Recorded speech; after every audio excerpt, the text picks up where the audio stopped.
Você está ligado no canal da Academia Bíblica Bereia, curso básico em teologia, turma das terças-feiras. É desse jeito, terça-feira. E hoje é a primeira aula desta nova matéria. Qual? Está aqui, ó, Evangelismo em Missões. Vamos, num só volume, trabalhar com 2 módulos separados. Hoje é terça-feira, 1 de fevereiro. Ei, janeiro morreu. Fizemos o sepultamento no dia de hoje. Hoje é um novo mês, o mês de fevereiro. E está geladinho aí na área de vocês, só Deus na causa aqui também. Deu uma esfriada boa para Orlando, Flórida, mas a boa mão de Deus está aí com cada um de vocês, tá bom? Primeira aula, matéria Evangelismo e Missões, terça-feira, 1 de fevereiro de 2022. Rapidamente, algumas considerações e avisos. Eu já fiz essa pergunta, vou fazer de novo. Quantos já receberam nas suas casas esta apostila? Eu sei que alguns ainda não receberam, mas quantos? Mãozinha levantada. Os que receberam, irmã Ana Lu ainda não recebeu, irmão Joubert ainda não recebeu, irmão Wilson já recebeu ou não? Não, pastor, eu printei as 10 primeiras Mas páginas. não recebeu, que Ainda estranho, não. que curioso, que curioso. Irmão Robson Eu já também. recebeu, a irmã Vanessa já recebeu, olha Não, mas só. essa é do meu marido, mas eu Ah, não recebi. perfeito, Mas né? Vocês estão agora com uma certa vantagem. Tá certo. Gente, vai chegar essa semana, porque eu enviei na quinta-feira. Vocês viram que alguns irmãos já receberam, não entendo, confesso, o procedimento de distribuição que o correio americano faz. A princípio, eu imaginava, tinha na minha mente que era por questão de distância, mas eu acredito que não. Eu não sei exatamente o critério, mas vai chegar esta semana. Agradeço aos irmãos que printaram, né, as 10 primeiras páginas, que eu não vou passar de 10 páginas hoje, eu geralmente não passo, mas é só para você ter a antevisão, entendeu?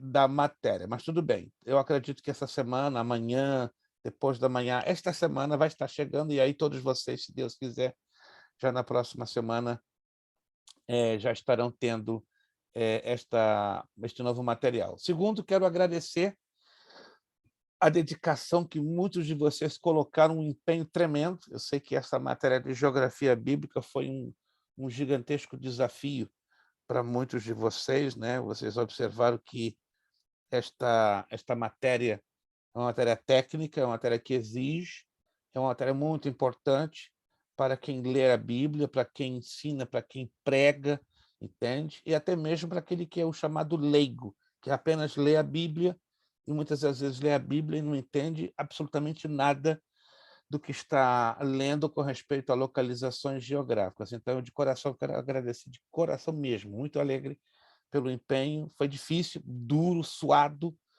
mas dos 17 alunos que até o momento fizeram prova, confesso, me deixou muito feliz.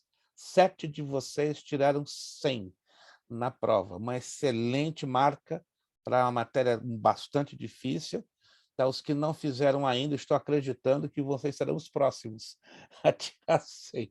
Não é algo impossível, não é algo impossível, né? Os que não tiraram 100, que erraram uma, duas, 3 questões, eu quero acreditar que foi esquecimento de alguns pequenos detalhes, entende? Mas eu parabenizo até aqueles que não tiraram 100, mas é importante que foram todos aprovados. Tivemos algumas 2 notas baixas, mas no final das contas o que conta é a nota de finalização, a nota de média final. Então, muito obrigado mesmo. Essa matéria de evangelismo e missões ela vai trabalhar de forma diferenciada. Eu creio que eu já falei, eu vou repetir como ela vai ser trabalhada. Um só material, um só volume, uma só apostila. Então, aqui dentro, na verdade, tem 2 módulos. Não haverá, então, necessidade de eu enviar um segundo material. Então, nós vamos dividir esta matéria em 2 módulos. Se costuma estudar esta matéria em um só módulo, mas quem der uma olhadinha, uma folhadinha nas páginas desta apostila vai se dar conta ela é uma matéria muito rica, rica demais. Tão rica quanto geografia bíblica, ainda que geografia bíblica não é uma matéria de cunho teológico, senão esta. Esta, sim, é uma matéria 100% de cunho teológico. Por ser de cunho teológico e por ser muito rica, seria um pecado, um homicídio, um assassinato, estudar evangelismo e missões em 5 semanas. Então, alteramos a grade, isso nem vai trazer nenhum prejuízo a vocês, só vai eliminar uma matéria e desdobrar uma em 2. Então, o primeiro módulo, o módulo 1, vamos gastar 5 semanas estudando só evangelismo. Com o mesmo material, passamos para o módulo 2, missões. Será um trabalho, tá? Um trabalho, essa matéria terá uma particularidade. Não terá prova. Olha que interessante. Para a matéria de evangelismo, nós vamos lançar um trabalho com entrega máxima em 2 semanas. E para a matéria de missões, um jogral. Anote aí, está sendo gravado. A matéria de evangelismo não teremos prova, mas um trabalho que já na próxima aula vou lançar para vocês como este trabalho vai funcionar, com entrega 2 semanas após a finalização da matéria, tá? Então, você conta 5 semanas. 1, 8, 15, 22. Então, 1, 8, 15, 22 e 1 de março. Então, 1 de março, nós terminamos a matéria de evangelismo. E no finalzinho da aula, do dia 1 de março, eu estarei enviando para o WhatsApp de todos vocês as regrinhas do trabalho, cuja entrega terá que ser feita no dia 14 de março. No dia 8, começamos a matéria de missões, aí você conta 5 semanas, e na quinta, terça-feira, será feito um jogral. 2 semanas antes, estou dando já as instruções, 2 semanas antes, os grupos deverão ser organizados com um líder e com 3 a 4 membros. Na próxima aula eu vou dar uma ideiazinha, tipo como vocês poderão organizar este grupo. E aí vocês vão ter 10 minutos aqui ao vivo em fazer a apresentação desse jogral. Deixa eu dar um exemplo, não vai ser exatamente como estou dizendo. Digamos que a irmã Vanessa seja líder de um grupo. E digamos, é um exemplo para vocês entenderem, tá? A Vanessa será um líder, um exemplo do grupo amarelo. E aí os membros seriam a irmã Ana Lu, o irmão Elton, o irmão Robson, na pior das hipóteses, 3 ou 4, irmão Wilson. E qual vai ser o jogral que o grupo amarelo vai apresentar? Como o grupo amarelo evangelizaria um mormon? Oh, que interessante! Porque aí nós teremos um elemento do grupo oposto, que vai ser, digamos, o grupo vermelho. Então, o grupo amarelo versus o grupo vermelho. Digamos, o grupo vermelho teria o irmão Joubert como líder do grupo vermelho. E aí os membros, irmão Leandro, irmã Caroline e outros irmãos. Então, sempre vão ser 2 grupos que vão estar neste jogral, né? Um grupo representando os servos de Deus e o outro grupo representando um grupo religioso. Aí, digamos, está lá a irmã Vanessa liderando a evangelização de um mormon. Aí o mormon entra em cena, eu vou mostrar para vocês como vai funcionar. Entra em cena e vai tentar evangelizar o irmão Elton. Exemplo, o irmão Elton, né, lá cheio de gás, de graça de Deus, aí veio o mormon e pega o irmão Elton de jeito. Aí joga, digamos, o irmão Leandro, seja esse representante dos mormons. Um exemplo, tá? Não estou dizendo que será ele, porque nós teremos que ter um representante, pode ser o líder do grupo, pode ser uma outra pessoa que o líder indique. tá? A gente vai deixar isso por escrito para ficar bem orientado, para não haver nenhum tipo de engano ou confusão. Aí, digamos que seja o irmão Leandro, né? Digamos, o irmão Jobé seja o líder do grupo vermelho. Aí, o irmão Jobé diz: não, Leandro, você vai ser o cara, você vai ser aquele que vai tentar quebrar as pernas dos crentes. Aí vem o Leandro, junto do irmão Elton. E aí apresenta um exemplo: 10 bases que os mormons se creem como corretos.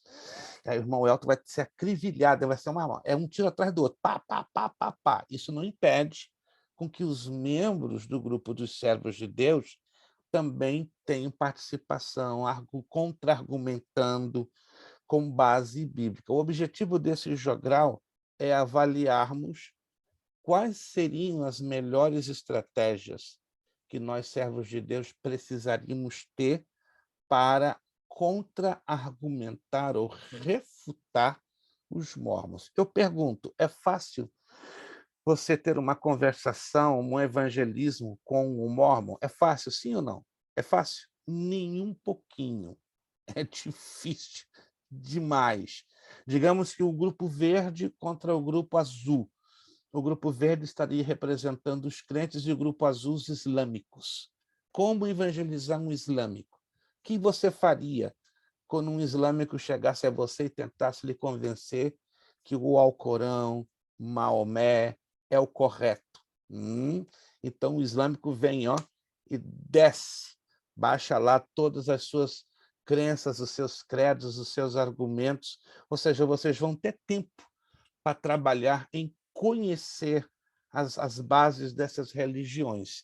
E aí você, conhecendo as bases dessas religiões, os credos, os pontos fundamentais, aí o grupo dos crentes vai se reunir para trocar ideias durante a semana, se comunicando por vídeo, por telefone, por WhatsApp, da melhor maneira possível. Uma maneira que vocês vão entender como é difícil evangelizar grupos religiosos, como islâmicos, mormons, adventistas, testemunhas de Jeová, católicos romanos. Pensamos que é fácil evangelizar católico, estamos redondamente enganados. Alguém pode me dizer, é fácil evangelizar um católico?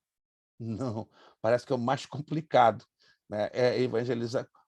Parece que todos estão no mesmo nível de complexidade. Evangelizar um adventista, a gente pensa que é fácil. Pior ainda, os adventistas dão nó cego se você não tiver muito bem preparado. Quando estão entendendo, então, que evangelismo, missões não conterá prova, terá para evangelismo um trabalho, ok, de pesquisa, e para missões um jogral. O que vocês acham? Vai ser um pouquinho diferente, não é verdade? Não vão queimar a cabeça com prova, desesperados, aquela coisa toda. Vai ser uma coisa que vai exigir pesquisa, tanto de um lado, compreendem, como de outro. Tanto para o trabalho de evangelismo, você vai ter que pesquisar. E o jogral também você terá que pesquisar, porque eu quero avaliar a que ponto vocês teriam a visão da pesquisa e da pesquisa lançar para o ponto prático, porque é muito bonito a gente se encher de teoria, mas na hora de praticar, aí o negócio pega um pouquinho.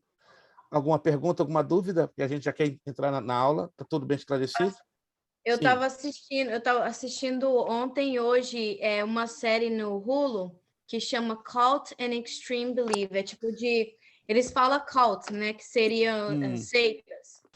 Aqui, e estava falando dos mormons e dos testemunhos de Jeová. Então, seria bom assistir umas... Alguém me falou disso semana retrasada aqui em Orlando, né? Um pastor hispano que a gente está tendo muita aproximação, então ele me comentou sobre essa série do Hulu. Estranhamente, meu filho, domingo, né, abriu uma assinatura para mim no Hulu, porque tem muitos documentários, né? E eu gosto muito de canais que tenham documentários. Então ele falou, pai, por que você não assina o Hulu? Eu vou estar de presente. Aí no domingo ele fez uma assinatura para mim no Hulu e realmente ele tem muitos documentários. Eu creio que esse está entre esses vários. Mas eu vários, eu já desconhecia. vi vários, Isso. Se a irmã puder colocar no grupo, postar no grupo o link, ou através de um link ou de uma fotografia, eu agradeceria. Mas entendam, irmãos, que só teria acesso àqueles que têm assinatura no Hulu. Não quer dizer que você seja obrigado a fazer assinatura no Hulu, mas quem pudesse ter acesso seria interessante. Um material de pesquisa que vai pesar bastante nesse jogral. Tem outras fontes de pesquisa que também eu vou sugerir a vocês, mas esse que a irmã Vanessa está mencionando, eu já tinha ouvido falar da boca de um pastor hispano, e ele disse que é muito bom. Inclusive, nesse final de semana, eu estou sem compromisso, no sábado eu vou assistir com tranquilidade para conhecer esse material. Obrigado, irmã Vanessa, pela sua sugestão e contribuição. Vamos lá na nossa apostila? Página de número 3. Na página número 3, se você observar com atenção, aqui nós temos todo o resuminho só de evangelismo, só, e é bastante coisa, né? Introdução ao evangelismo pessoal, o evangelho no Antigo Testamento, uma igreja viva evangeliza, o método de Cristo, examinar a obra do evangelismo pessoal, mobilizando a igreja para o crescimento, ganhando almas através de cruzadas. Aqui coloquei cruzados, mas é cruzadas. É que eu estava pensando na moeda brasileira chamada cruzados. Aí eu coloquei cruzados, mas o correto é cruzadas. Esse ponto 4 vai ser um pouquinho polêmico, né, que a gente vai estudar. Uma igreja viva evangeliza. Aí você pergunta quantas igrejas hoje estão vivas e quantas estão vegetando. Uma igreja que não evangeliza, segundo a Bíblia, é uma igreja que está vegetando. E isso, pastor, isso é forte, é verdade. E nós vamos entrar nesse pormenor. Não é que eu seja saudosista, irmãos, mas eu tenho saudades daquele tempo que a igreja evangelizava, que a igreja caía na rua, que a igreja evangelizava nas praças públicas, né, nos bancos de praças, de avenidas. Hoje não se vê isso, nem no Brasil e nem aqui.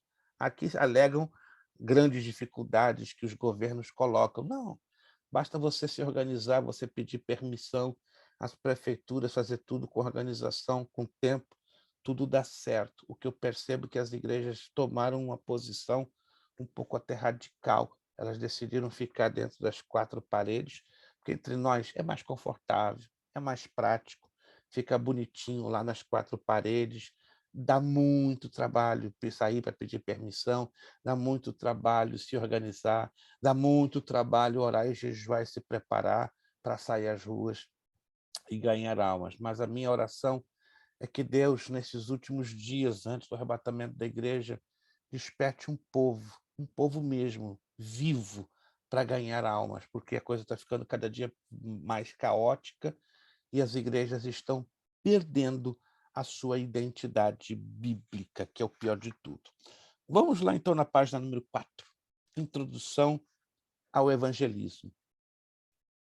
Deixa eu fazer aqui uma pergunta. Quantos de vocês já tiveram o privilégio, porque eu considero isso um privilégio, não é nem um direito, é um privilégio. E um privilégio que gera alegria, de saírem às ruas e evangelizarem uma pessoa que nunca viu a Cristo Jesus ou nunca ouviu falar do Evangelho. Uma Vanessa já teve esse privilégio. Alguém mais? Só uma Vanessa. Eu já evangelizei colega de trabalho. Colega de trabalho também é válido. Quantos, E então? nunca ouviu falar de Cristo? Como é que é a pergunta? Exatamente, pessoas que nunca ouviram falar de Cristo.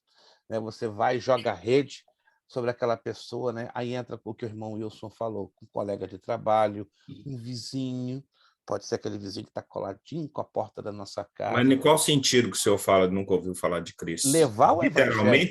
Literalmente? Literalmente. A nossa nação, South América e América do Norte, ouvir não falar de Jesus é muito complicado. Uma pessoa eu vou apresentar uma estatística para o irmão que o irmão vai ficar estarrecido. Sim, Saiu uma estatística do ano de 2020. Existem 29 milhões de pessoas no Brasil, 29 milhões de pessoas no Brasil que nunca ouviram falar de Jesus Cristo. 29 milhões de pessoas. Existem 107 milhões de pessoas nos Estados Unidos da América que nunca receberam uma mensagem de evangelização. Existem 11 milhões e meio no Canadá e quase 10 milhões no México que nunca ouviram falar de Jesus. Acredita nisso? Eu vou mostrar essa estatística. Vocês vão dizer, o quê? Como? É porque a gente se baseia muito pelo que a mídia propaga. Uau, Brasil, o país mais evangelizado da América Latina. Eu vou provar a vocês que não é. De acordo com a mídia e tudo que a gente vê aí, é A muito difícil. mídia, a mídia.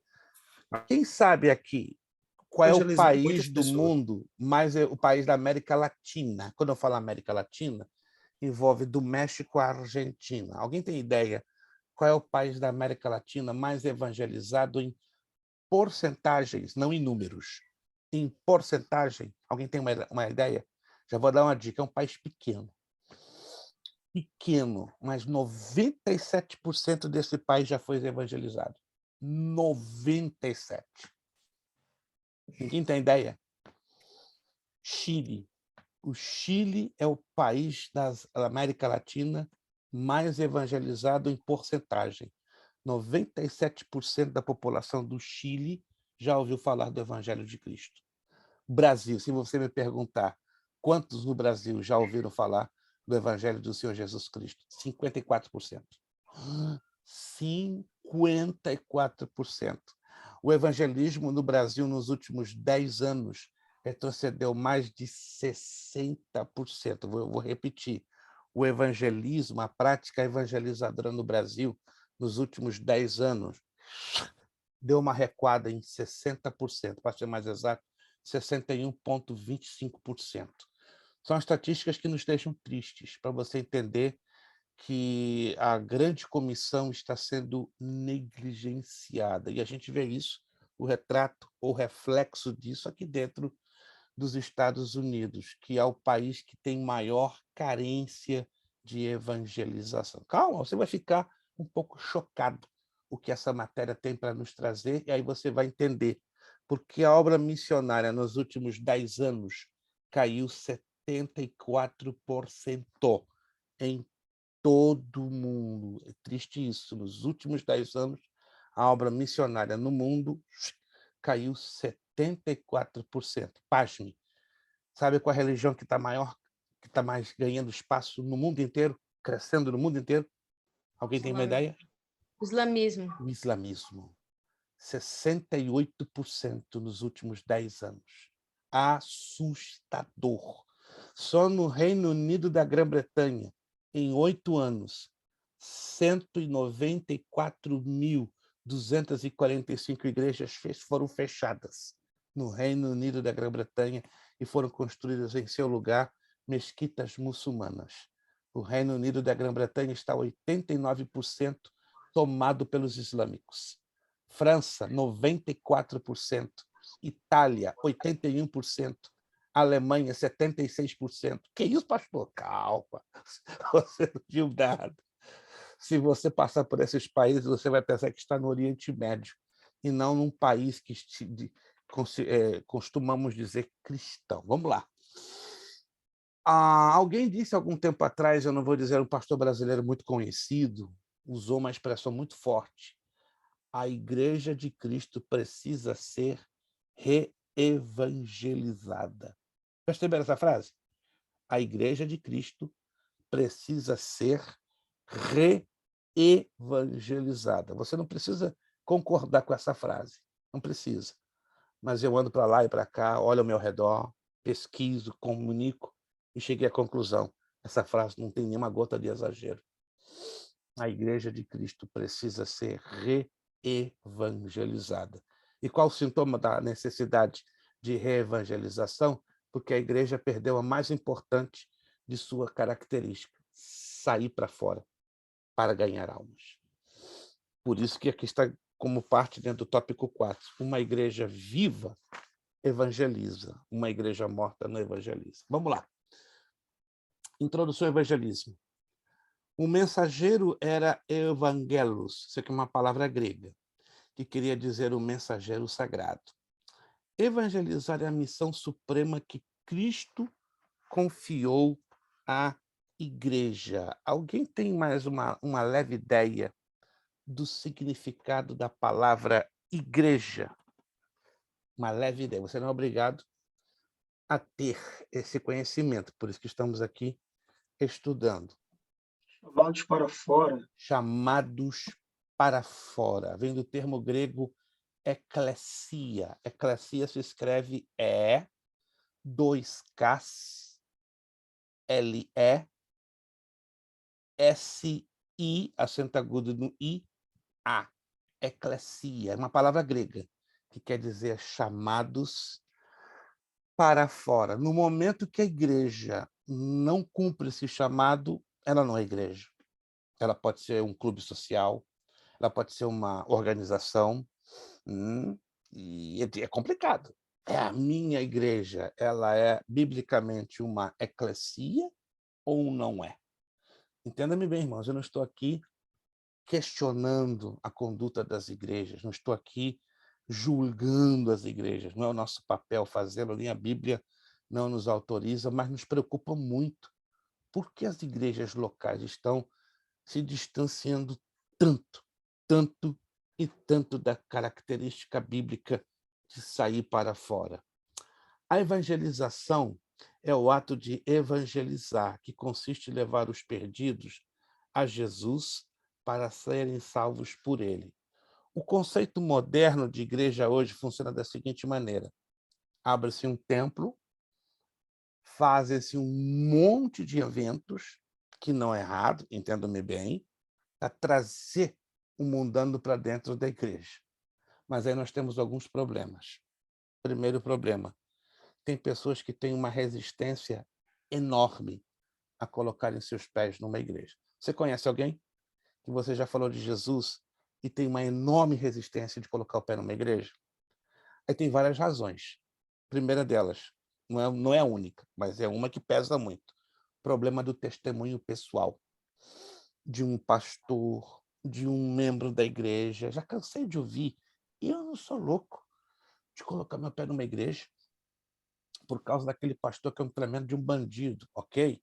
Nós fomos chamados para olhar para Cristo. Mas vai explicar isso para uma pessoa que não conhece a Jesus. Vai explicar isso para uma pessoa que não conhece o Evangelho. Se uma pessoa que já conhece o Evangelho, me acompanhe, por favor. Uma pessoa que conhece o Evangelho já se escandaliza. Tem pessoas na igreja que têm uma fé fininha, com uma membrana de peixe. Qualquer coisa, se escandaliza.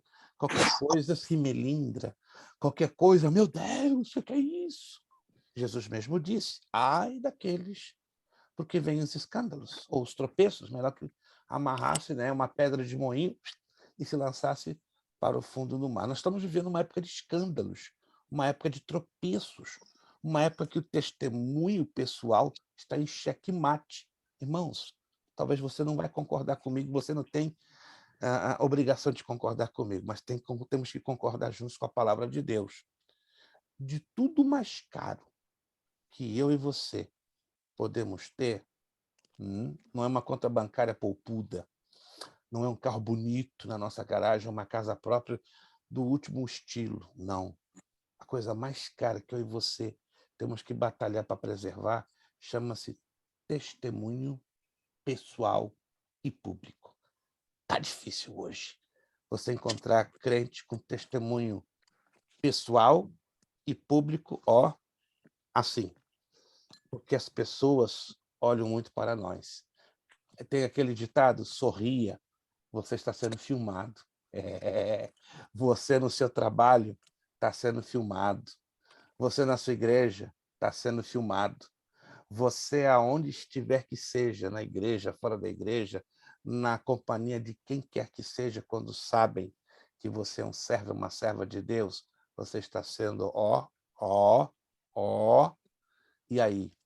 Pastor, mas todos nós temos falhas, todos nós temos erros, todos nós temos pecados, todos nós temos as nossas fraquezas, mas em se tratando de testemunho, todo cuidado é pouco.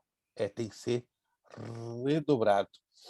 E a questão da evangelização hoje, infelizmente, muitas igrejas perderam a visão de sair para fora, porque essa é a mentalidade atual, né?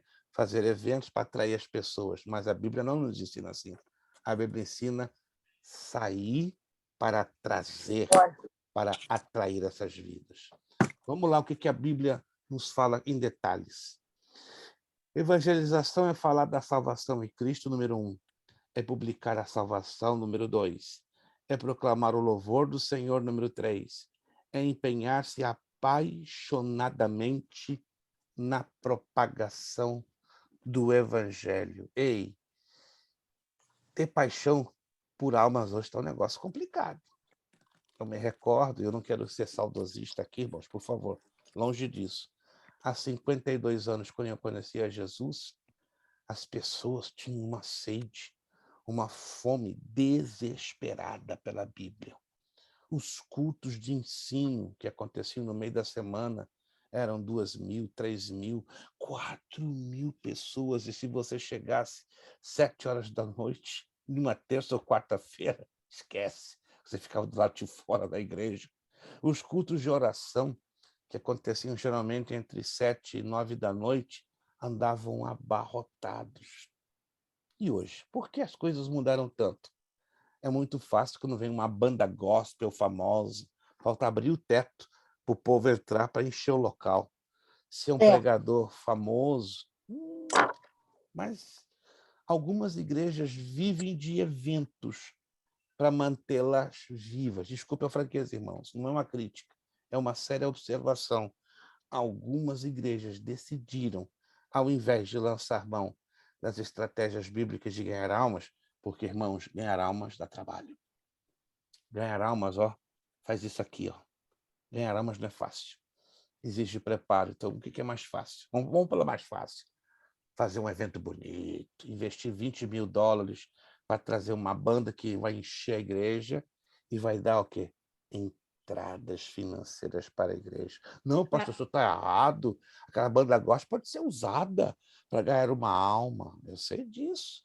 Mas a motivação exata do trazer aquela banda não é evangelizar. Na maioria das vezes, é entreter, é fazer entretenimento.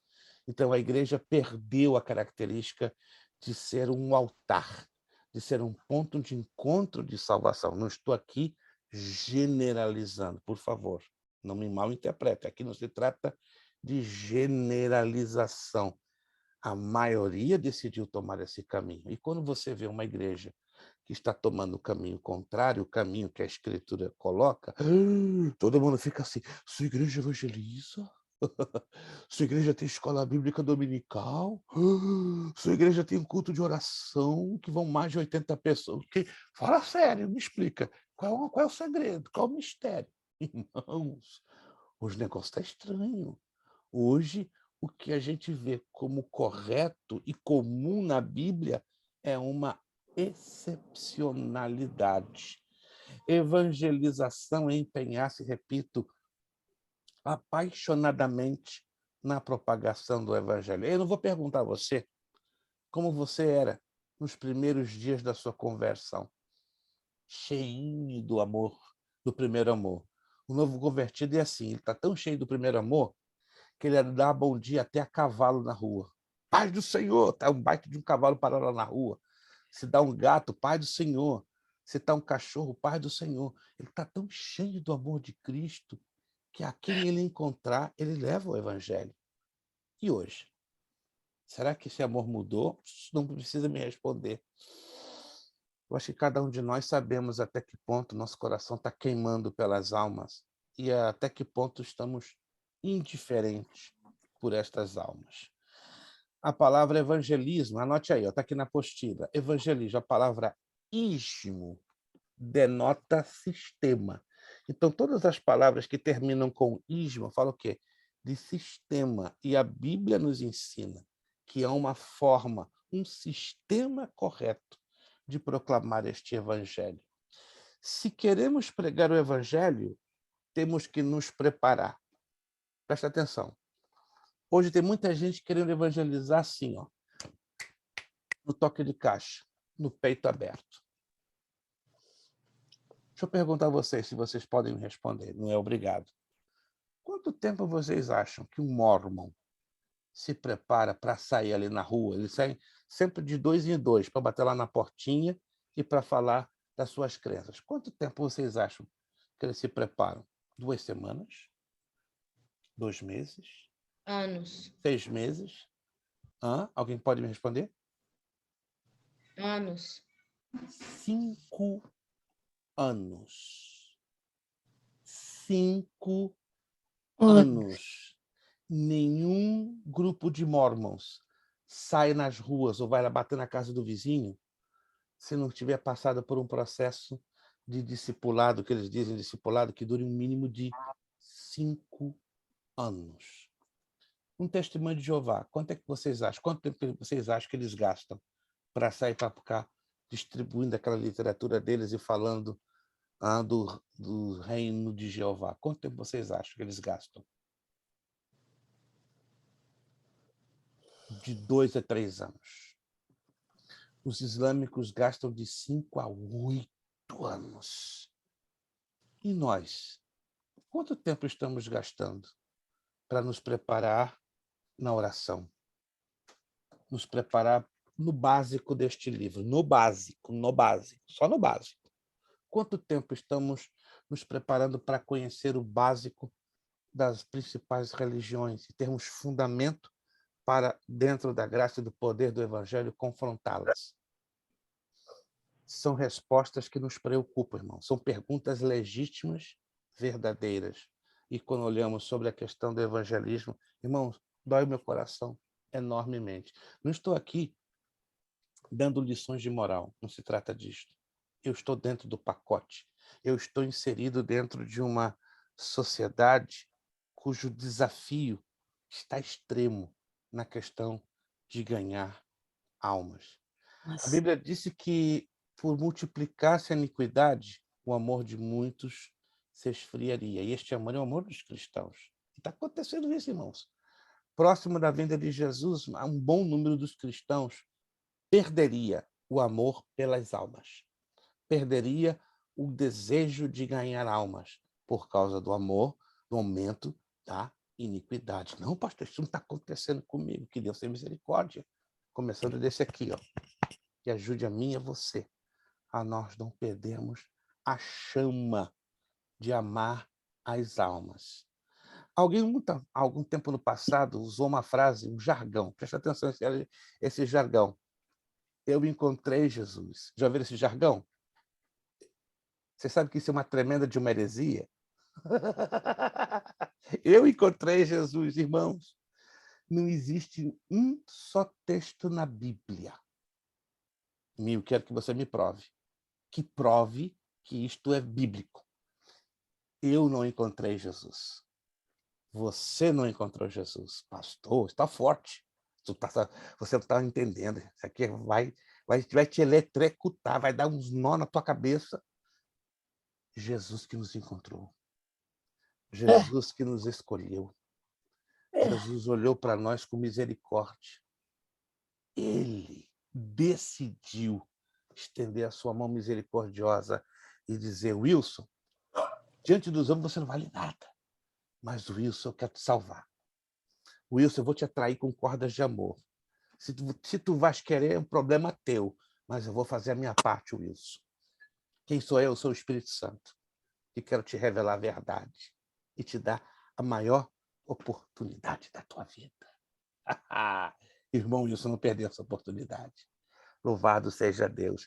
Há 52 anos atrás eu estava enterrado no judaísmo. Foi bem assim mesmo, pastor. Graças a Deus.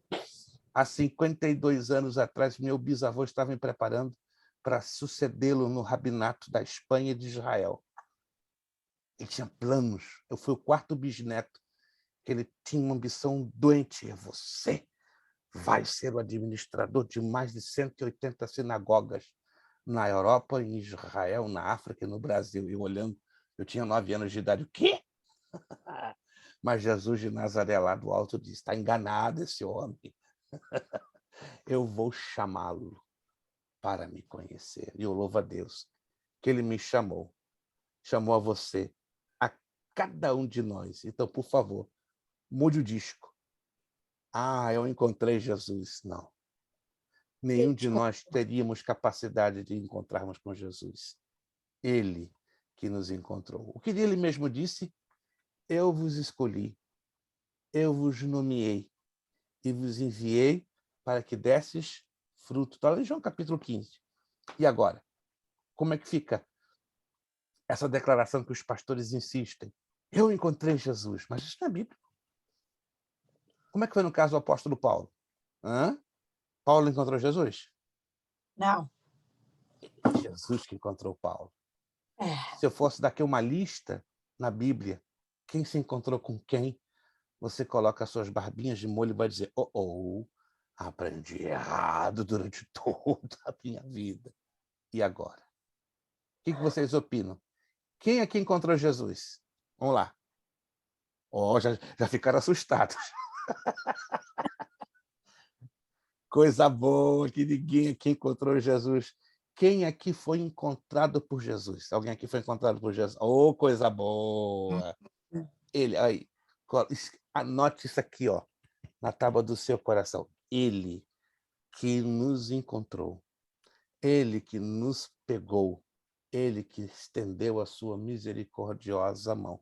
Nós não teríamos forças, não teríamos poder em nós mesmos de fazer uma escolha pelo reino de Deus. Por isso, irmãos, nós temos que evangelizar, levar as pessoas a terem sensibilidade à voz do Espírito Santo, para que o Espírito Santo, na hora certa, possa ali, ao lançar a semente, elas terem a sensibilidade de se abrirem no momento que Jesus venha a tocá-las. Evangelismo, como eu já falei, envolve princípios bíblicos, métodos bíblicos, estratégias e técnicas empregadas na ação de evangelizar. Não se evangeliza sem preparo. É uma vergonha quando um grupo de crentes cheio de vontade, estou cheio do poder de Deus. O que adianta ter poder de Deus se não sabemos usar aquele poder de maneira correta, eficaz e equilibrada? Que adianta ter unção? Eu tenho unção dobrada. Olha só a asneira teológica. Eu tenho a porção dobrada do Espírito, mas não está escrito isso na Bíblia, que nos seria dada uma porção dobrada. Não, meu pastor orou por mim, receba a unção dobrada. Desculpe, por favor, eu não estou querendo ofender a sua sensibilidade a nenhum pastor e nenhuma igreja, mas isso é falta de conhecimento bíblico básico. A Bíblia está clara, claríssima. Não, o profeta Elias, o profeta Eliseu pediu a unção dobrada do Espírito. Não, irmão. Vai lá, lê o texto direitinho. Eliseu pediu a porção dobrada do Espírito de Elias, não do Espírito de Deus. Alguém já leu isso ou não? Quem já leu essa passagem nas Escrituras? 2 de Reis, capítulo 2. Alguém já leu? Não? Por favor. Eu não quero rebaixar nenhum de vocês ao kindergarten, ao jardim da infância da teologia.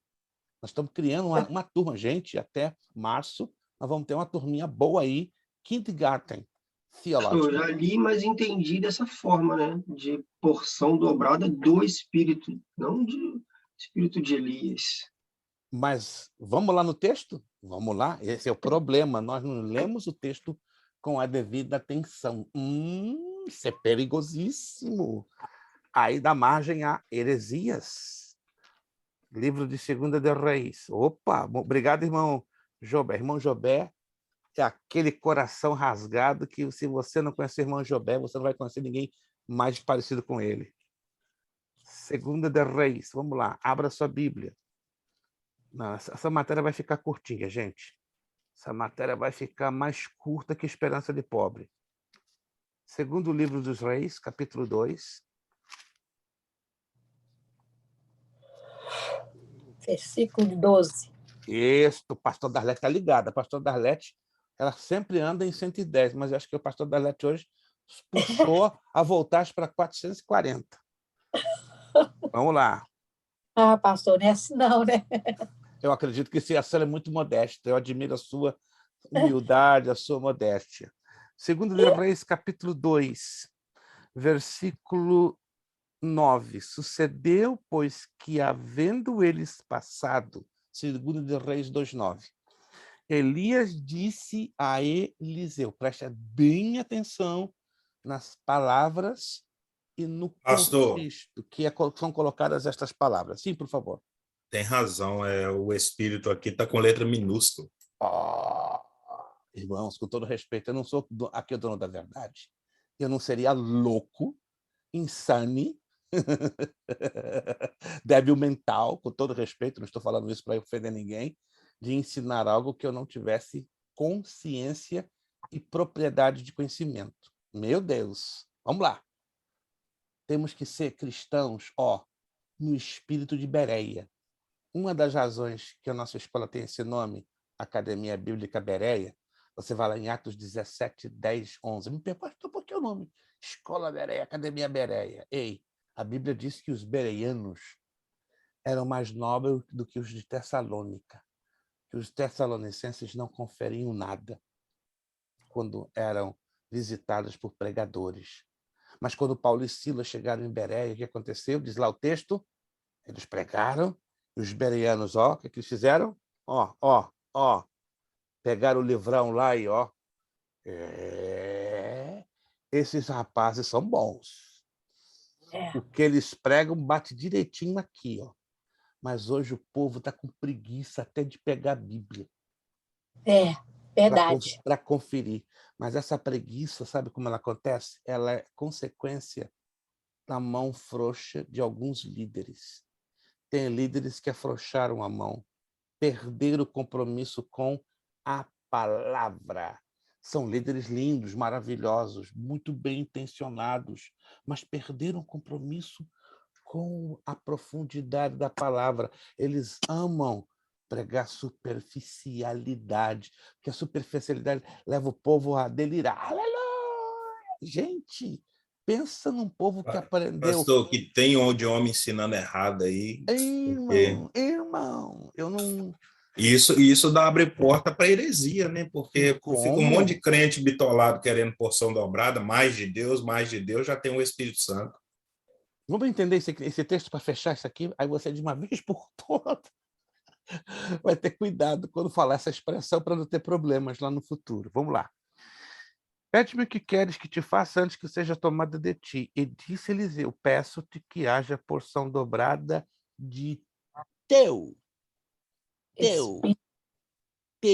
espírito sobre mim. Irmão Elton assinalou. Espírito é minúsculo, mas para quem está sendo falado isso? Para Deus? Não. Para Elias. Verso 10. E disse coisa dura pediste, se me vires quando for tomado de ti, assim se te fará. Porém, se não, não se fará. E sucedeu que, indo eles andando e falando, eis que um carro de fogo com cavalos de fogo os separou um do outro. E Elias subiu no redemoinho. Versículo 12.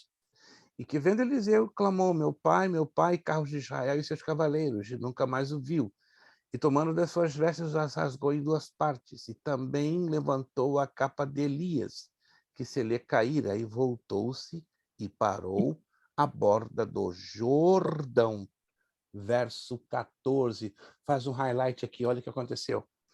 E tomou a capa de Elias, que lhe caíra, e feriu as águas, e disse, onde está o Senhor, Deus de Elias? Então feriu as águas, e se dividiram elas para uma e outra banda, e Eliseu passou. A expressão porção dobrada na cultura hebraica, escreva o que significa ação ministerial. Ou seja, porção, a palavra porção, na cultura hebraica quer dizer ação ministerial. Ação dobrada é o dobro da ação ministerial. E como nós entendemos isso? Quando eu estudo a vida do profeta Elias, escute essa e anote, vamos descobrir que na vida do profeta Elias, 7 milagres foram realizados pelo profeta Elias. Anotou? Se não anotou, você perdeu uma linda, fantástica oportunidade. A menos que aqui dentro está entrando. Aí é outro assunto. Que eu não tenho o cérebro avantajado de alguns de vocês. Eu vou ter que fazer um transplante rápido de cérebro, porque tudo que eu falo eu tenho que... Gente, você pensa que para eu dar aula é uma facilidade? Para mim, não. Eu passo dias escrevendo. Eu tenho... Não vou mostrar para vocês que pode soar como ridículo. Eu tenho caixas aqui na minha frente, caixas maiores do que essa, lotadas de cadernos todos escritos com a minha mão. O que é isso? Porque quando eu dou aula, eu escrevo de 20 a 50 vezes o que eu vou ministrar. O que é isso, pastor? É coisa de louco. Eu aprendi assim desde os meus 2 anos. É um método de memorização e de repetição. Eu gasto de 20 a 40, 50 vezes escrevendo o que eu vou falar. É a maneira que eu consigo meter tudo na minha cabeça. Ou pelo menos quase tudo. Mas alguns de vocês têm muito mais facilidade do que eu, né? Quem sabe o irmão Elton, essa sumidade que eu ainda não conheci, que tem um cérebro de Einstein, ou o irmão Jobé, ou o irmão Wilson, ou o irmão Robson, meu Deus! Com esses cabelos grisalhos, debaixo desses cabelos grisalhos tem um cérebro que nem a Isaac Newton, Galileu Galilei conheceu. Deixa quieto. Vamos entrar neste parâmetro. Tá? Agora, você anotou? Então, porção, na cultura hebraica, fala de ação ministerial. Porção dobrada é o dobro dessa ação ministerial. Então, qual é a conclusão que chegamos? Estude a vida de Eliseu. Eliseu realizou 14 milagres em comparação ao profeta Elias. Então, se cumpriu o pedido de Eliseu. Aí veio a porção dobrada, ou seja, Elias realizou 7 milagres. Eliseu realizou 14 milagres. E o primeiro milagre de Eliseu acabamos de ler agora, 2 de Reis 2,14, quando o Jordão foi aberto, foi ferido pelo manto de Elias e se dividiu em 2 partes. E aí vai. Vem o segundo, vem o terceiro, vem o quarto, até eu fechar o 14º milagre. Anotou aí? O último foi depois de morto, né? Exato. Aquilo ali foi uma coisa fantástica. Depois de morto, os ossos do profeta Eliseu tocaram o corpo, né, de um soldado sírio e o homem ressuscitou. Gente, quando o crente está na unção de Deus, até depois de morto funciona. Né? Como o meu filho costuma dizer, pai, se o senhor for primeiro, ó, não me cremem não, deixa eu com os ossos e tudo. Uma dessa, quem sabe, vai funcionar, né? Não sei, Deus tenha misericórdia de mim.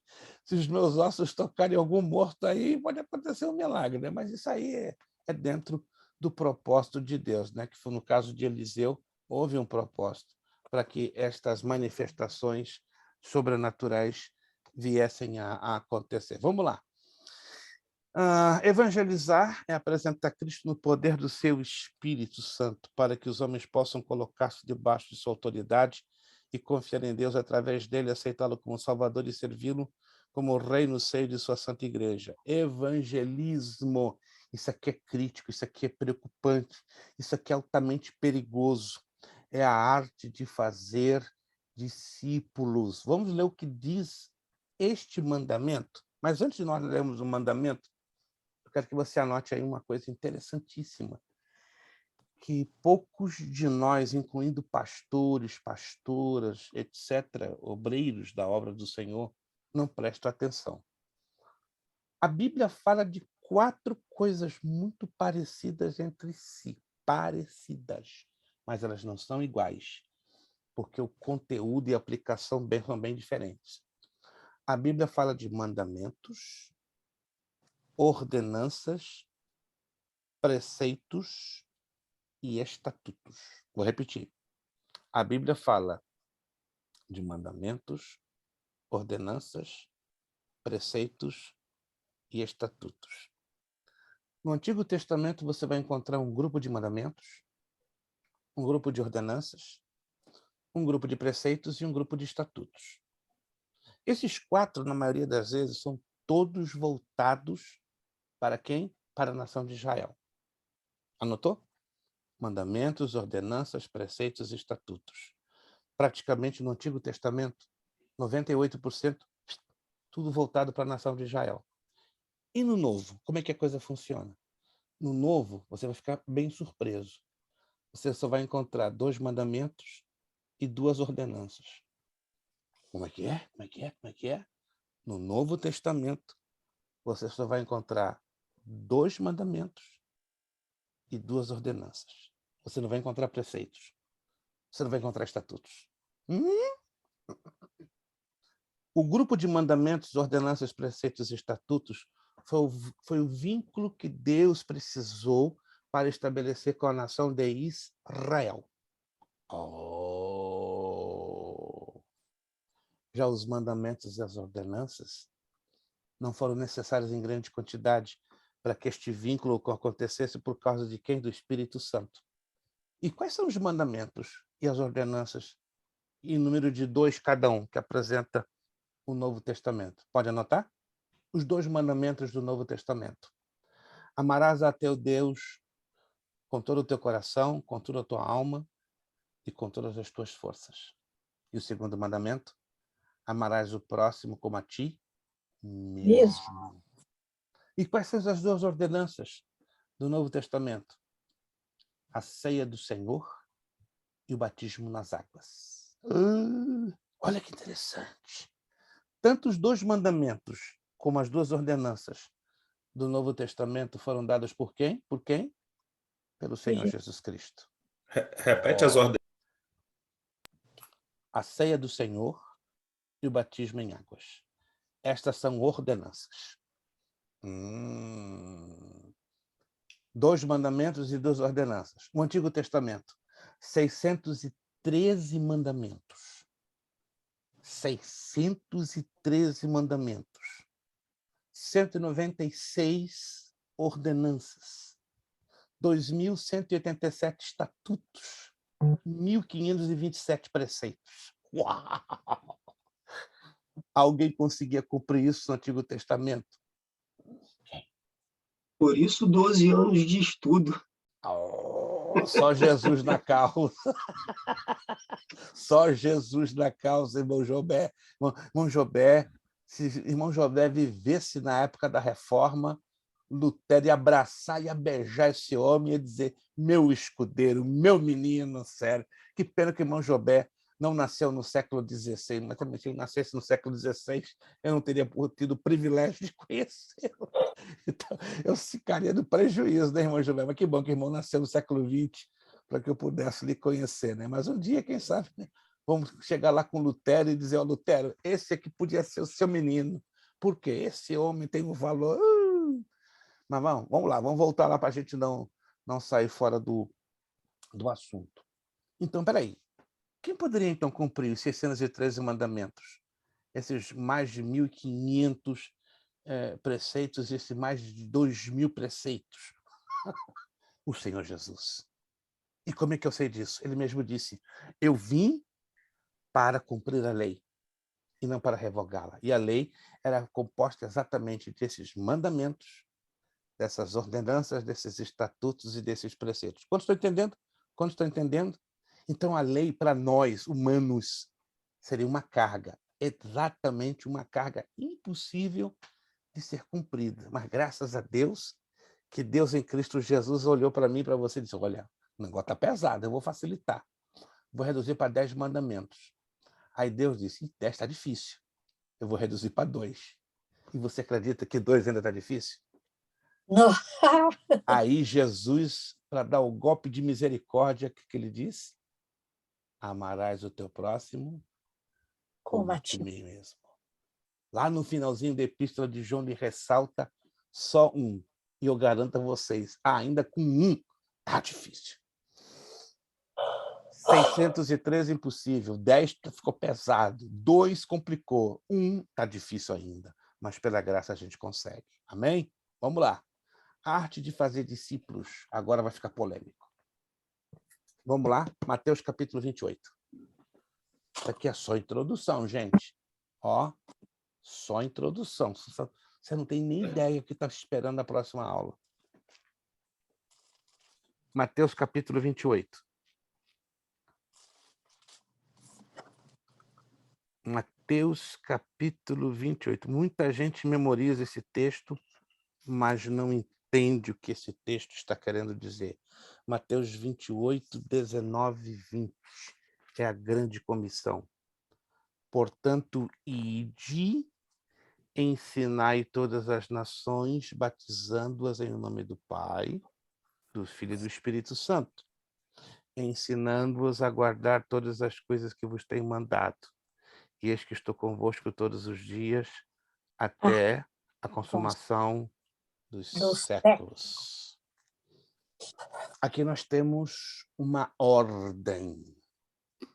Aqui temos uma ordem clara, dada pelo Senhor Jesus. Uma ordem não implica uma escolha. Alguém aqui dos irmãos serviu às Forças Armadas? Algum dos irmãos aqui? Tiveram o irmão Wilson. Leandro, acho que não serviu. O irmão Elton também talvez não serviu. Irmão Robson, acredito que não serviu às Forças Armadas.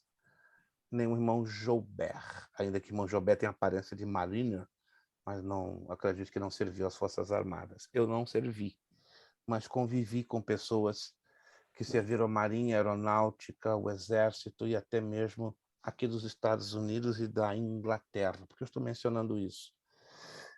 Uma pessoa que quando serve às Forças Armadas, ela vive uma vida de disciplina, uma vida rígida, de acordar cedo, de fazer as tarefas.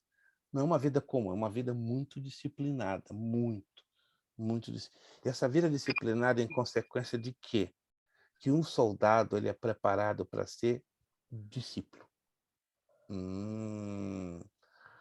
Cristo, quando veio nos salvar e levantar servos para o seguirem, ele veio para levantar discípulos. O que é o discípulo? Se você for ao pé da letra, é o aprendiz do seu mestre.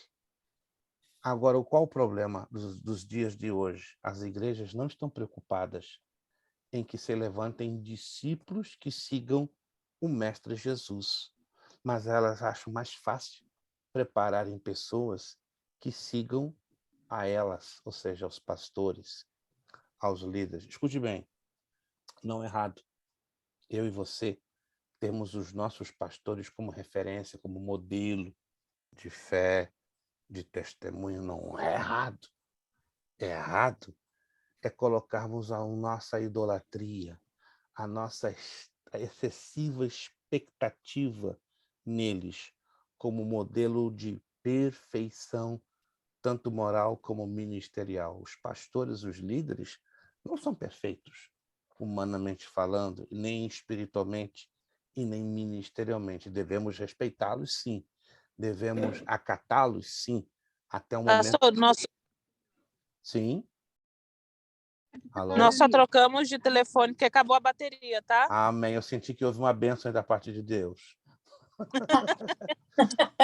Senti aí um mistério, mas amém. Quando a irmã Tatiana dá aqueles voos rasantes, é porque ela está no mistério de alguma bênção. Graças a Deus. Obrigado, irmã Tatiana. A irmã voltou. Mas, gente, este mandamento não tem sido cumprido. Fazer discípulo. Vou voltar a bater na tecla, eu não estou aqui como saudosista. Nos anos 60, 70, 80, até na entrada dos anos 90, eu não me lembro disso depois dos anos 2000. Era muito normal, normalíssimo, uma igreja, quando recebia novos convertidos, levar os novos convertidos a um período de discipulado. Alguém passou por esse processo? Lá atrás, não sei. Irmão Joubert, quem mais? Irmão Elton, irmão Wilson, irmã Vanessa, não são todos. Não sei quanto tempo vocês passaram por esse processo, mas as igrejas no Brasil, nos anos 60, 70, até metade dos anos 80, gastavam uma média de 2 anos e meio a 4 anos discipulando os novos convertidos. Quando eu e minha mãe conhecemos a Jesus em agosto de 1969, a nossa igreja se comprometia a ter 4 anos de discipulado sobre todo novo convertido. Gente, e eram 2 vezes por semana.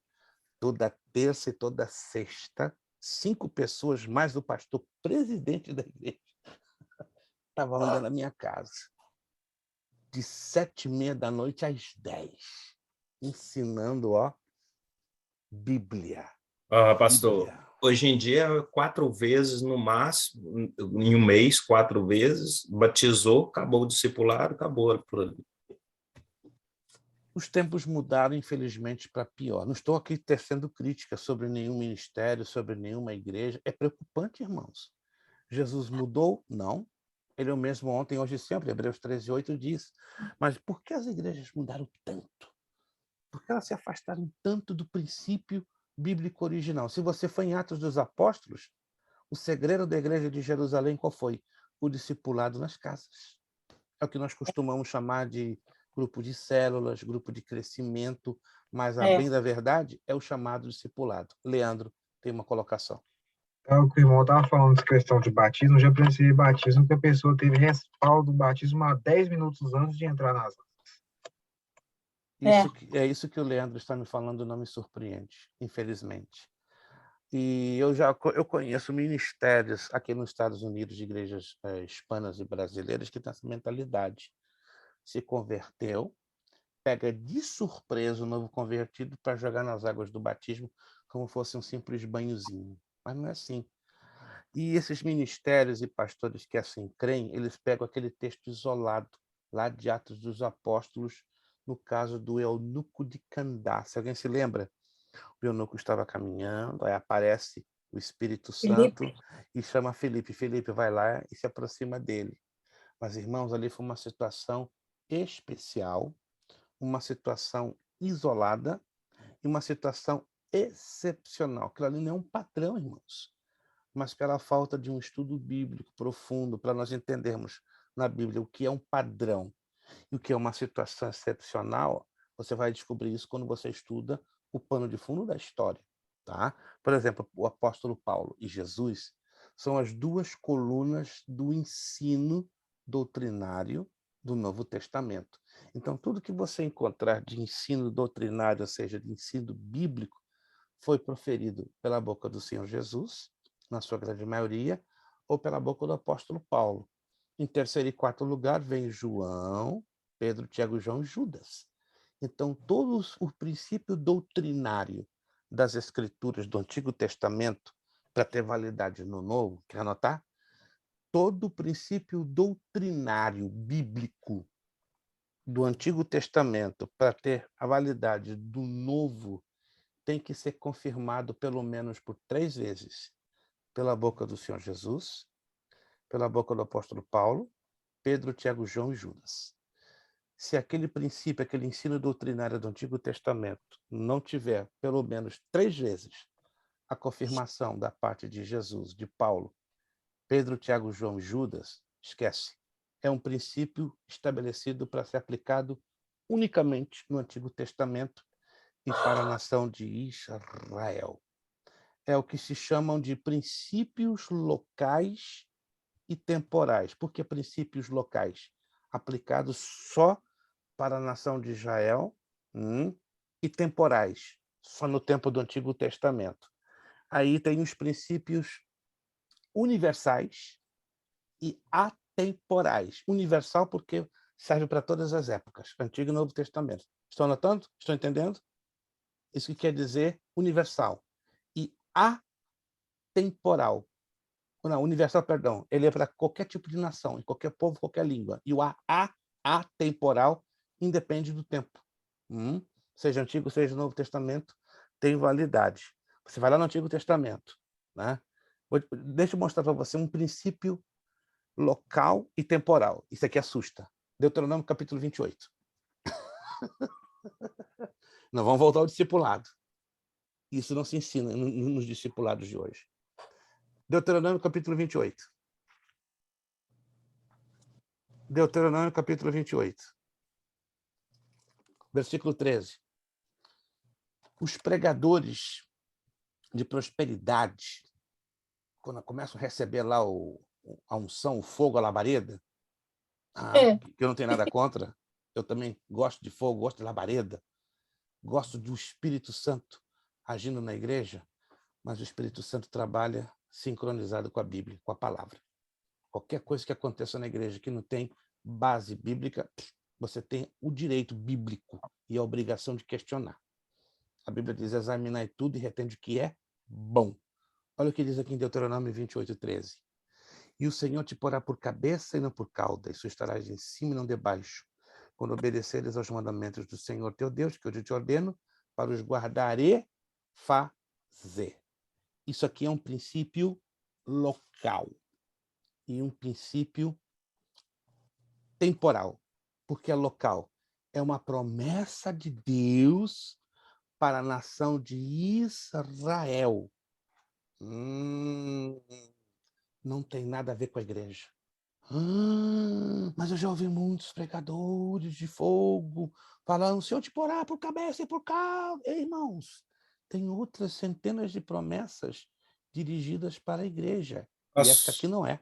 Pastor, isso causa inferioridade nas pessoas, porque muitas pessoas ficam pensando, por ela não estar liderando nenhuma função na vida, seja ministerial, seja no trabalho, não tem uma empresa. Teve um certo varão que falou comigo: se o cristão não abrir uma empresa e não for cabeça, ele não está as bênçãos do Senhor não está alcançando ele. Gente, isso é heresia. Irmãos, presta atenção. Olha como a igreja precisa ser reevangelizada. Isto é heresia e é grosseira, é grotesca. Se a gente for olhar a vida dos heróis da fé, presta atenção. Pega lá a galeria dos heróis da fé de Hebreus 11.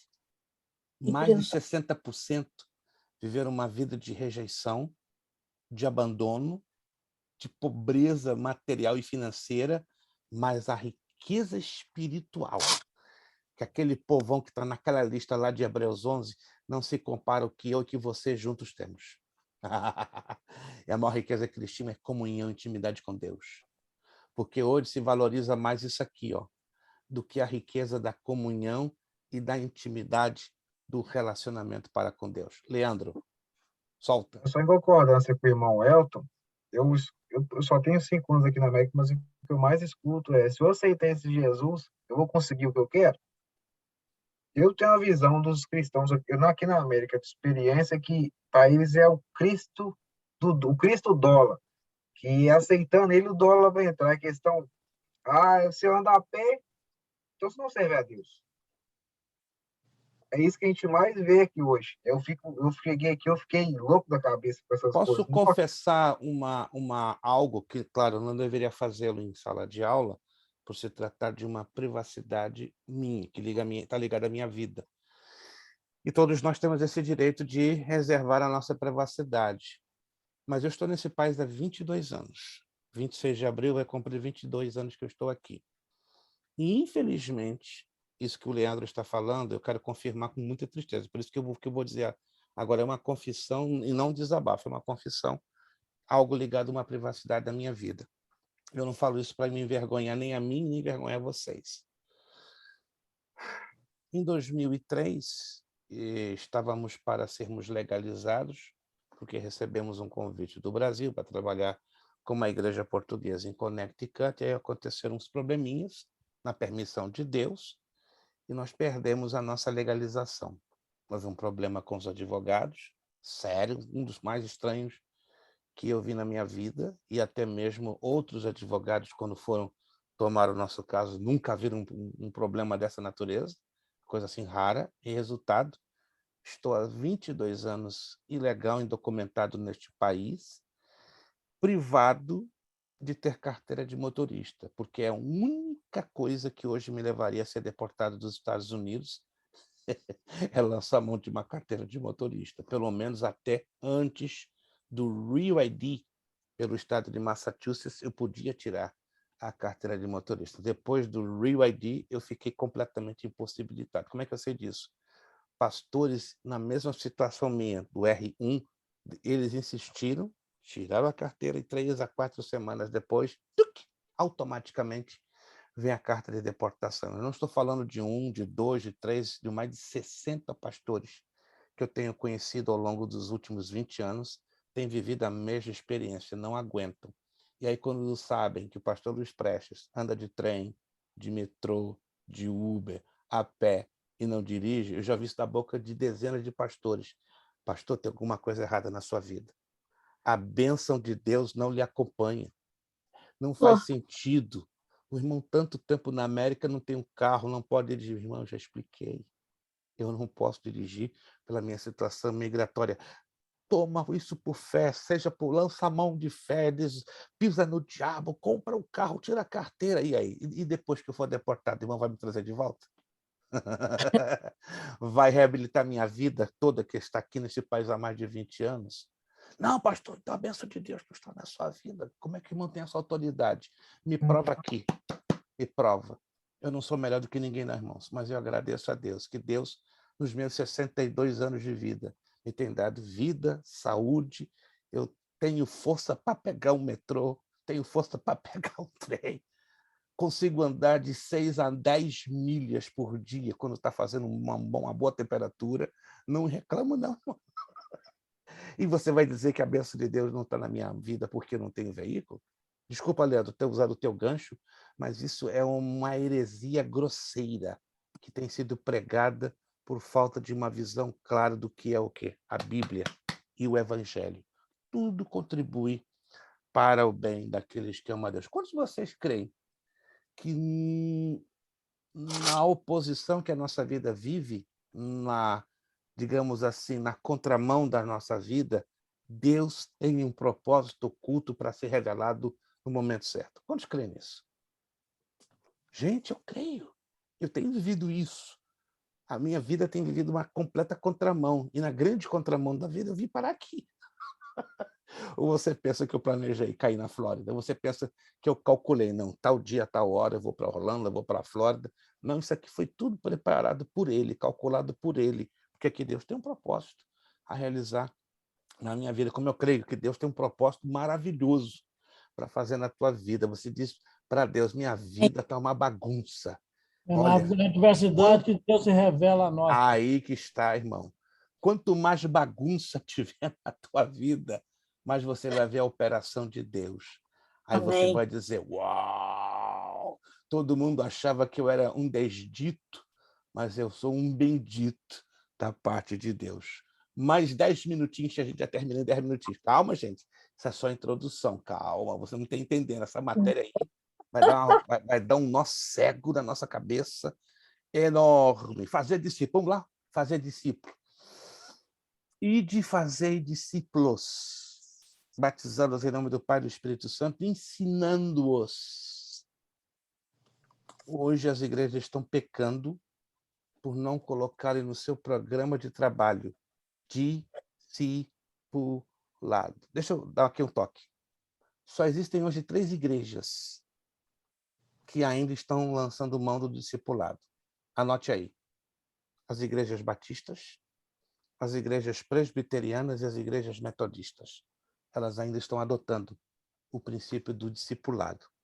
E as igrejas pentecostais, Assembleia de Deus, Congregação Cristã, Deus e Amor, Comunidade Cristã, Lagoinha, com profundo respeito que eu tenho a todas elas.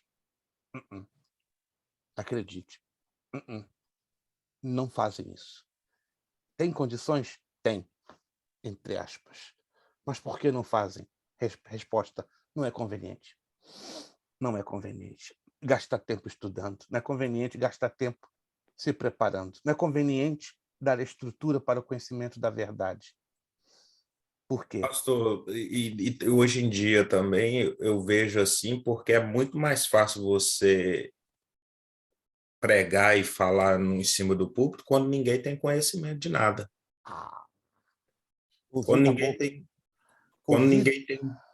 Ouvi da boca de um pastor conhecido, não vou citar nomes por respeito e ética, há uns 8 anos atrás. Ele falou olhando para os meus olhos, que não são verdes e nem azuis. Pastor Luiz Prestes, eu sou um homem feliz. Olha a minha igreja. 600 e poucos membros. Não vou dizer aonde. Se eu fosse dar uma de bobo, permitir com que escolas teológicas entrassem na minha igreja, eu não teria o controle que hoje eu tenho. Eu olhei para a cara, como é que é? Não, pastor. Manter esse povo na ignorância, no esquecimento bíblico, é a melhor coisa, porque você pode ensinar qualquer coisa e o povo recebe como da parte de Deus. Gente, ele falando exatamente como eu estou falando com vocês. Eu falei, pastor, tem uma coisa errada. O senhor não está falando sério. Eu nunca falei tão sério na minha vida. E o senhor tem que aprender esse princípio. Ele não me conhecia. Eu falei, não, pastor, tem um negócio errado aqui. Então, eu não sei por que me convidaram para estar aqui. Não, foi o meu diácono que viu o senhor pregando num congresso de escatologia e eu quero lhe ouvir. Então, o senhor vai ficar triste quando eu tomar o púlpito. Não deu outra. Ele ficou arrasado, porque a mensagem que eu tinha preparado ela ia de encontro à questão de pastores que amordaçam os seus membros e mantêm os cegos do conhecimento básico da palavra de Deus. Depois do culto, ele olhou para mim e disse, realmente, o irmão foi uma das maiores decepções da minha vida. O irmão já sabe, aqui o irmão não entra mais na minha igreja. Eu ia lhe dar uma boa oferta, mas mudei de ideia. Tá tudo bem, pastor. Eu não estou aqui pela sua boa oferta. Obrigado, Deus te abençoe. Foi um privilégio ter lhe conhecido. Para mim foi um grande desgosto ter lhe conhecido. Irmãos, eu não me assusto, não me surpreende esse comportamento, porque são igrejas que estão perdendo a visão do que é evangelismo. Evangelismo é fazer discípulos. Olha o que diz aqui embaixo, já vou terminar. É o sistema baseado em princípios, métodos, técnicas e estratégias tirados do Novo Testamento, pelos quais se comunica o Evangelho de Cristo a todo pecador, sob a liderança e do poder do Espírito Santo, visando a persuadi-lo a aceitar a Cristo como seu Salvador pessoal, de acordo com o comissionamento de Jesus dado a todos os seus discípulos, levando ao final os que creem a se integrarem à igreja pelo batismo e preparando-os para a volta de Cristo. Definindo evangelismo, olha lá. Segundo William Hall, é o soluço de Deus. Interessante, né? Essa expressão. É o brado angustiado de Jesus, que chora por uma cidade condenada.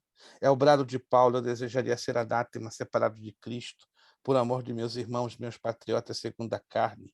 É a súplica de Moisés, o povo cometeu grande pecado, agora, pois, perdoe o pecado, ou se não risca-me, peço-te do livro que escreveste. É o brado de John Knox. Para quem não sabe, John Knox foi o fundador da igreja presbiteriana na Escócia, no século XVI. Dá-me a Escócia, ou morrerei. Pensa no homem que pegou fogo para ganhar os escoceses.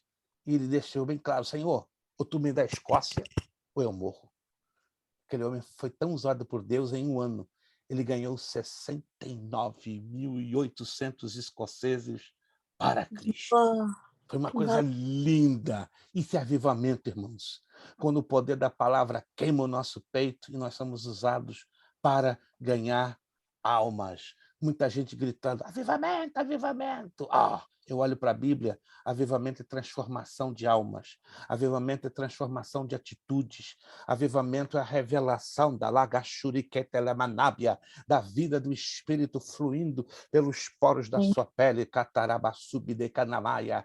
Avivamento é você abrir a boca e o pecador cair de joelhos e confessar sua miséria. Avivamento é o povo se voltar para essa palavra em pranto, quebrantamento e choro, reconhecendo as suas misérias. Avivamento é Jesus libertar aquele que está algemado por Satanás. Isso é avivamento. E será que está acontecendo no meio das nossas igrejas, começando da minha vida, Lamai? Minha oração é que Deus use a mim, use a você, para lançar fogo na seara dos filisteus, na seara que está aí quase que apagada, sem o verdadeiro fogo. Gente, estou sentindo algo diferente que está acontecendo, Manai. Gente, quando eu falo em evangelismo e escatologia, tem um negócio estranho. Começa a acontecer um mover. Estamos vendo hoje uma igreja cheia de religiosos e de quase pouquíssimos discípulos de Cristo. Labanduri Cantemeia. Estamos vendo uma igreja de pastores que perderam compromisso com o altar e desejaram ganhar compromisso com palcos, com holofotes. E Canturubanamaia. Mas a minha oração é que Deus levante a você na autoridade de Lutero, na ousadia de John Knox, Salamanduri Keterebecheia, na unção de Zwillingo, na ousadia de Policarpo, que não negou a Jesus Cristo e morreu queimado, dizendo: 80 anos eu tenho servido a Cristo e vou eu agora negá-lo? Irmãos, que o Espírito Santo devolva a você o primeiro amor do evangelismo. Deus.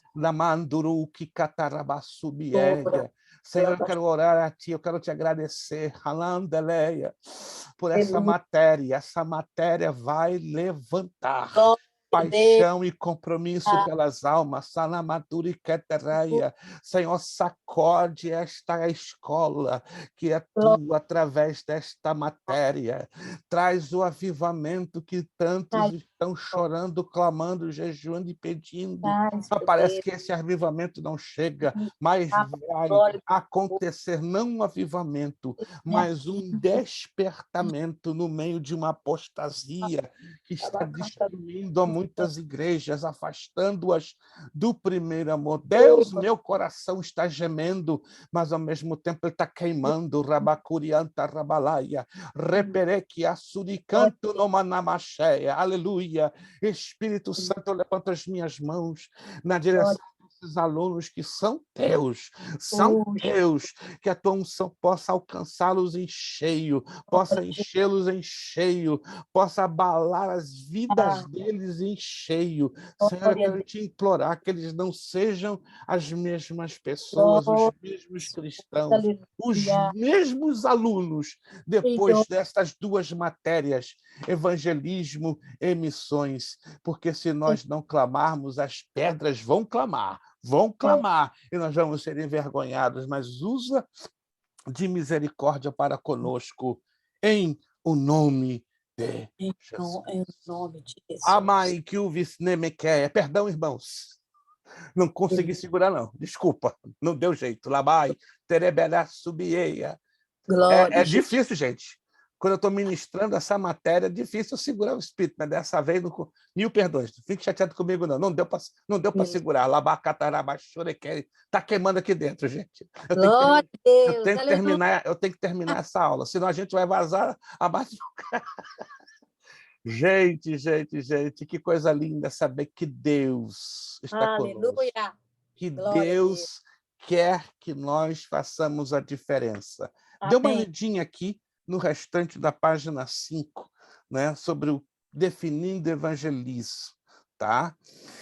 E nós vamos, na próxima aula, entrar na introdução ao evangelismo pessoal. Então, anote aí, próxima aula, próxima terça-feira, nós estaremos falando sobre a introdução ao evangelismo pessoal, a importância, não é, deste evangelismo pessoal.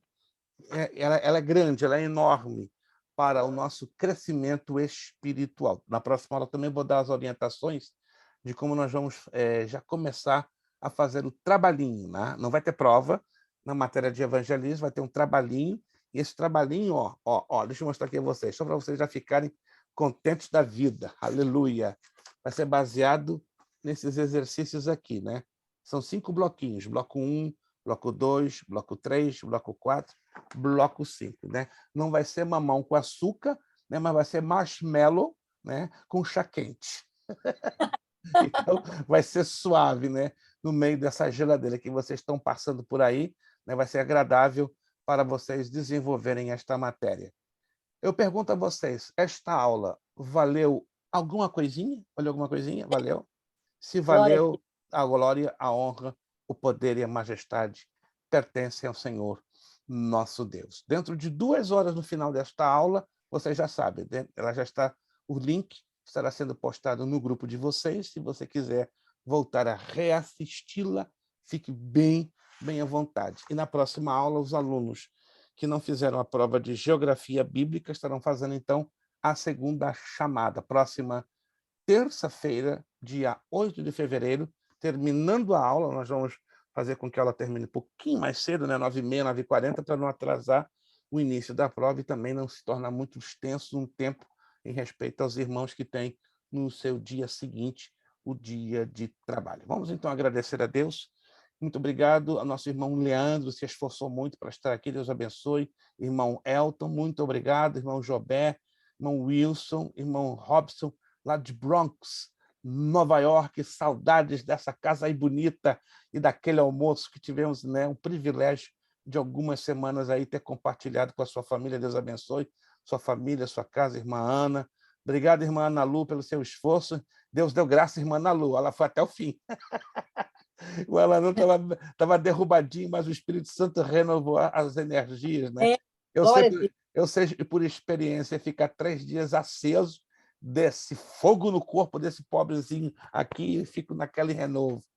Obrigado, pastora Darlete, pelo seu esforço. Hoje não consegui ver o rostinho abençoado da pastora, ela ficou hoje no manto. Mas nós não. Eu não consegui entrar. Não conseguiu, mas nós ouvimos a senhora, sentimos a graça de Deus fluindo aí da sua pessoa. Obrigado, irmã Vanessa. Tá? Quinta-feira estamos agarradinhos com o Vince. Obrigado, irmã Tatiana, irmã Caroline. Deus abençoe vocês. Tá? Próxima terça, estamos ligadinhos no poderoso nome de Jesus Cristo. Irmão Wilson Fernandes, lá da bonita nevascada cidade de Everett. Segura, irmão Wilson, sexta-feira tem mais. Tem mais neve aí, né? Mais 7 inches, né? Só Deus tem que mandar fogo para derreter essa neve, né? Irmão Wilson vai estar, então, nos despedindo com uma palavra de oração. E você já sabe, este é o canal do curso básico em teologia, turma das terças-feiras, né? Quem sabe lá na frente seremos chamados a turma dos labaredas. Graças a Deus. Glória a Deus. Irmão Wilson, então, está despedindo-nos com oração. Irmão Wilson, por gentileza. Amém. Senhor Deus e Pai amado, queremos nessa noite, Senhor, Aleluia. agradecer pelo privilégio que o Senhor tem nos dado de estarmos aprendendo cada terça-feira mais um pouco sobre quem é o Senhor Jesus, sobre o que o Senhor tem feito em nossa vida e sobre tudo que o Senhor irá fazer por nós. Te peço, Senhor, que venha nos capacitar, nos trazer motivação para continuar para a nossa nova matéria, Senhor, que hoje foi a primeira aula, mas já deu para perceber, Senhor, que vai ser de grande valia, de grande importância, vai trazer muitos conhecimentos para nós. E através dessa matéria, nós podemos ser capacitados, Senhor, para poder ensinar ao... Senhor, eu te peço uma noite abençoada, uma noite de descanso maravilhosa a todos os meus irmãos, Senhor. Que o Senhor venha estar com eles, protegendo a tua família, Senhor, trazendo saúde e paz a todos. É o que eu te peço nessa noite, em nome de Jesus. Amém. Amém. Nosso lema, seriedade. Seriedade. Compromisso. Compromisso. Disciplina. Disciplina. Seriedade. Seriedade. Compromisso. Compromisso. Disciplina. Disciplina. Seriedade. Seriedade. Compromisso. Disciplina. É necessário que ele cresça. É necessário que ele cresça. E que eu diminua. Que eu diminua. É necessário que ele cresça. É necessário que ele cresça. E que eu diminua. E que eu diminua. É necessário que ele cresça. É necessário que ele cresça. E que eu diminua. E que eu diminua. E a Deus damos o quê? A honra, a glória e o poder. Muito obrigado. Deus os abençoe. Vos amo em Cristo Jesus. Até a próxima terça, dia 8 de fevereiro, com a bênção do nosso Deus. Muito obrigado a todos. Bom descanso, boa semana e a paz do Senhor para todos. Muito obrigado. Senhor.